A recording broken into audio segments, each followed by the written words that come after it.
Thank you everyone for coming. I'm Pascal from Germany, and I want to tell you today more about Sidekick, which is a CLI generator for your Flutter project and Dart project and multi-repo, whatever.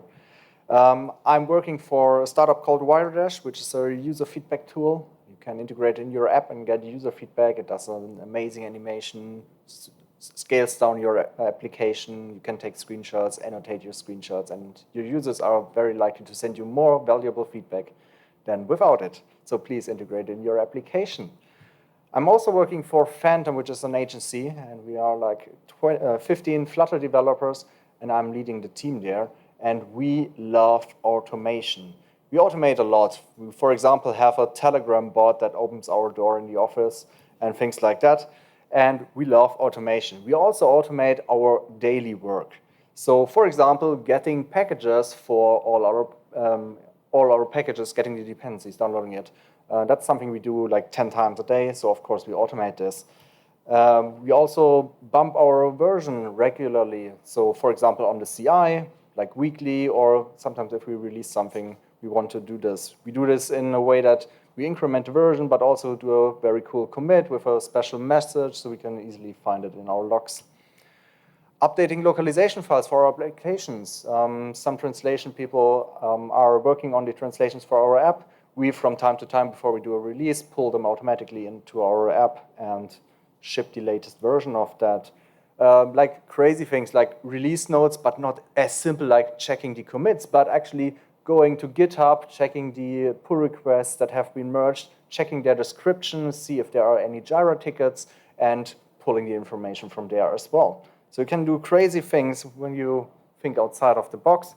What about stand-ups? If you're working in a Scrum team and you have multiple repositories, why not show the last commits that have been merged in the last 24 hours or open pull requests, something that we have to discuss. Maybe some pull requests are open longer than a day, so we should talk about that. Things like that can be easily automated. And of course, publishing releases. We all know that. That's something where we usually start automating our stuff. So the big problem is, where do we actually place our code that does the automation? And that's a question I was working on this for a long time. And one of the solutions I came up with is, of course, writing bash scripts. And bash scripts are really cool because they work basically on any system. They even work on Windows if you know how to execute them. And they don't require any other tools to be installed. They just work usually. Of course, you can use other tools, then you have to install them. But usually, if you stick to the standard, it just executes. The problem with bash is that bash is hard to write and even harder to read. So if my coworker is writing a bash script, I have a hard time reading it. Writing got better with Copilot, but we also have to read it at some point. We also have no dependency management. So if you want to parse some JSON, you either have to hope that some other tool is installed on your system that's doing the JSON parsing, or there's simply no way to do this.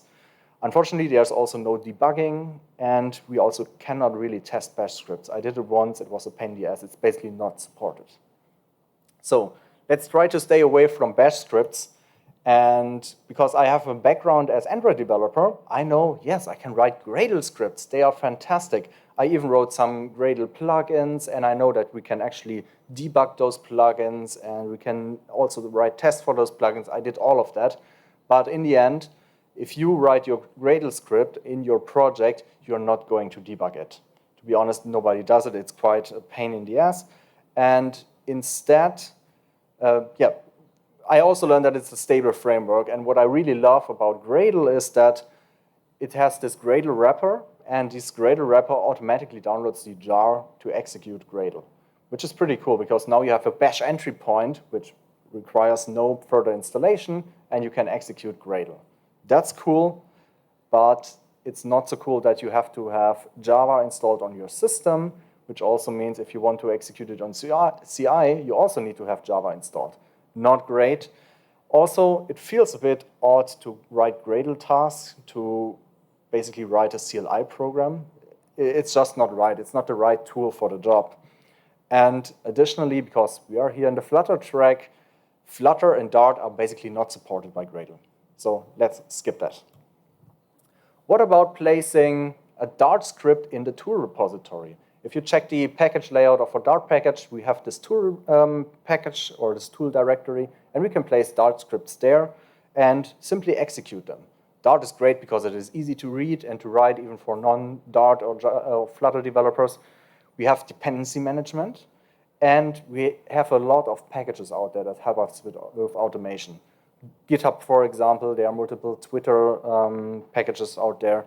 And because it's Dart, it's very easy to debug and to test. That's something that's built in, and the Flutter team, or especially the Dart team, is very, very keen to support that on every platform. The problem with Dart, with the tools directory and scripts there, is that we share the dependencies that we use in our scripts with our application that we use. So if you want to parse some file, some XML file, you suddenly ship that library as well in your real application, which could cause problem with other dependencies. We also have this problem that we have to have Dart installed on our system. Usually we do because we also execute Flutter and there's a Dart SDK embedded, but it's not exactly clear which Dart version is actually executing it. And you might run into problems like the one person, that script is working because they use a new Flutter version. The other person cannot execute it because they use an older Dart version. Okay, let's combine all of this into Sidekick and only take the things from the pro side. So first of all, what is Sidekick? Sidekick combines the best of all worlds. Everything I discovered over the last years that are good for automation are here. First of all, we have a bash entry. And the bash entry can be executed. It automatically downloads everything. It also does auto-compile. So if you do a change to your script and you execute it again, it will automatically compile, detect that change, and execute it itself again. It is automatically downloading a Dart runtime, which is very cool because now when you write a GitHub action, you can just execute that script and it automatically downloads Dart and executes your Dart code, whereas otherwise you would have to install Dart on the system, which you might not even need for the simple automations you do. We use Dart because it's quite easy to write and read, and it's also extensible with the dependencies from pub.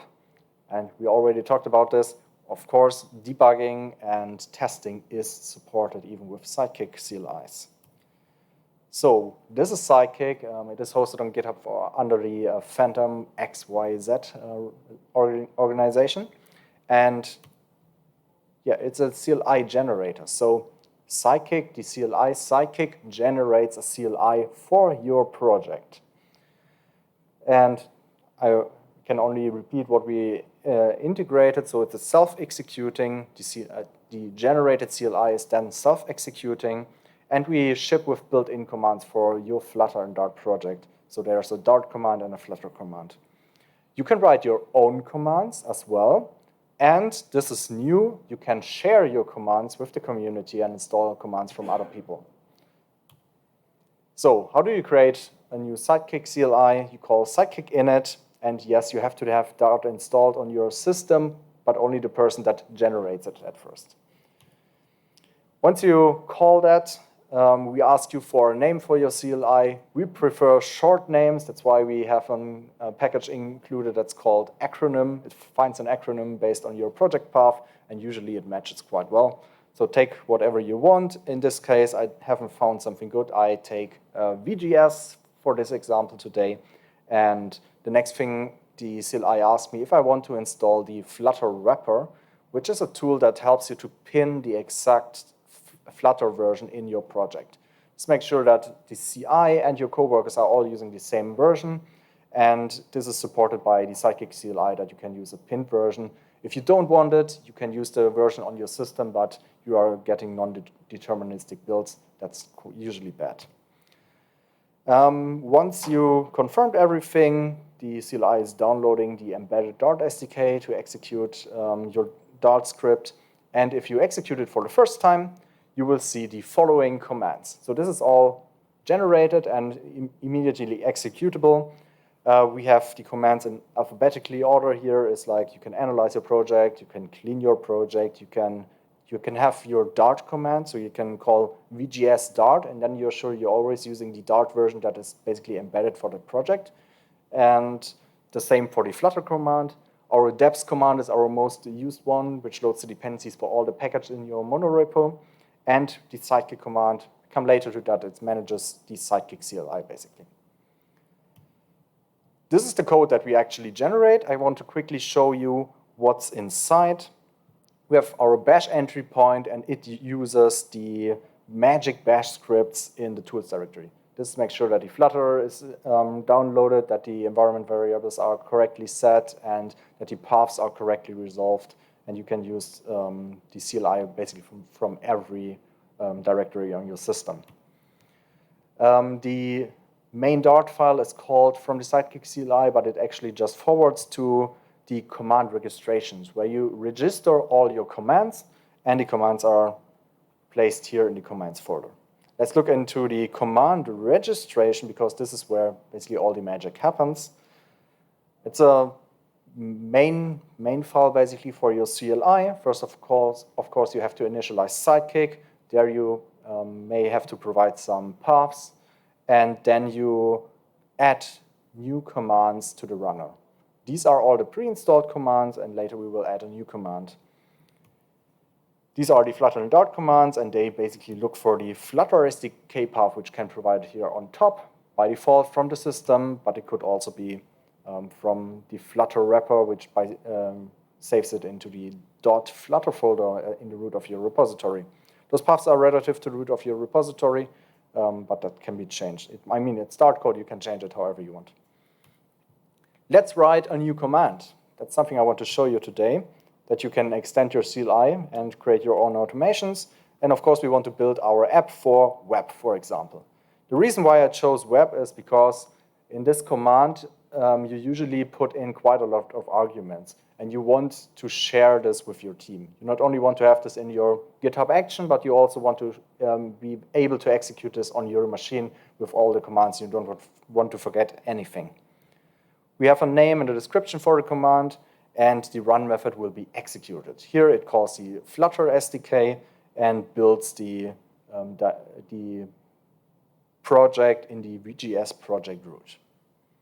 That's all, and we can directly execute it. We don't have to manually call any compilation. First of all, we have to register the command. Don't forget that, otherwise it will not be detected. But then we can execute it. It takes like 5 seconds until the CLI is compiled, and afterwards you can execute it and see that it's now registered as a new command. We can execute that command, and it does what it should. It compiles our application for web with the arguments and says the part where it's saved in the end. Of course, you want to share this command eventually with others from the Flutter community. I heard crazy stories about people that want to share commands in the future. That's why we spent the last 2 months basically to get the plugin system ready, and I'm happy to announce that it's now shipped and you can use it. There are no plugins out there besides from us, but I'm very happy if people are actually building plugins, because it's really cool how the system works. What you call is, you call your CLI sidekick plugin install and place there the package name from pub, basically. What we then do is we download your pub package, which is published on pub. You can also give us a local path for testing, of course.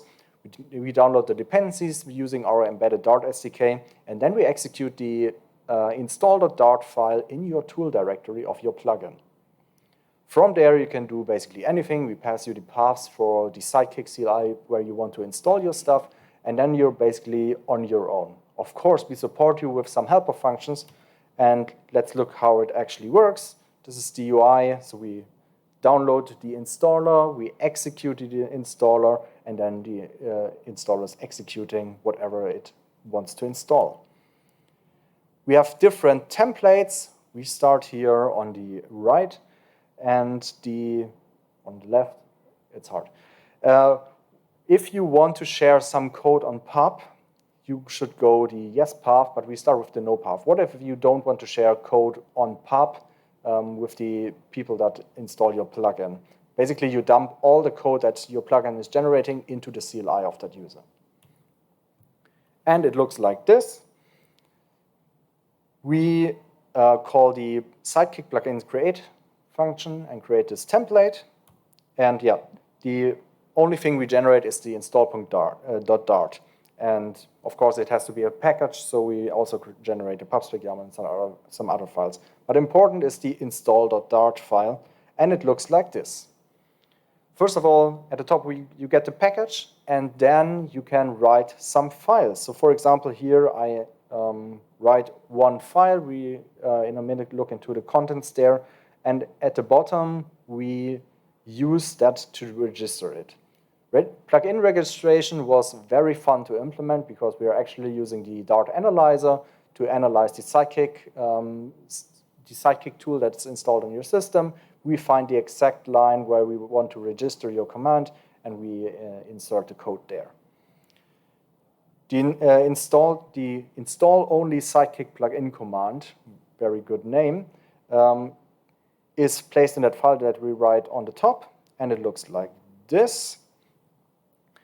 This are the only files that are installed, so we write that file, and at the bottom we register that line.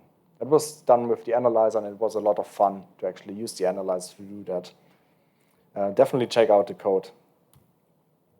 We have two others, but I'm running out of time. So basically, you can also share your whole commands. It looks like this.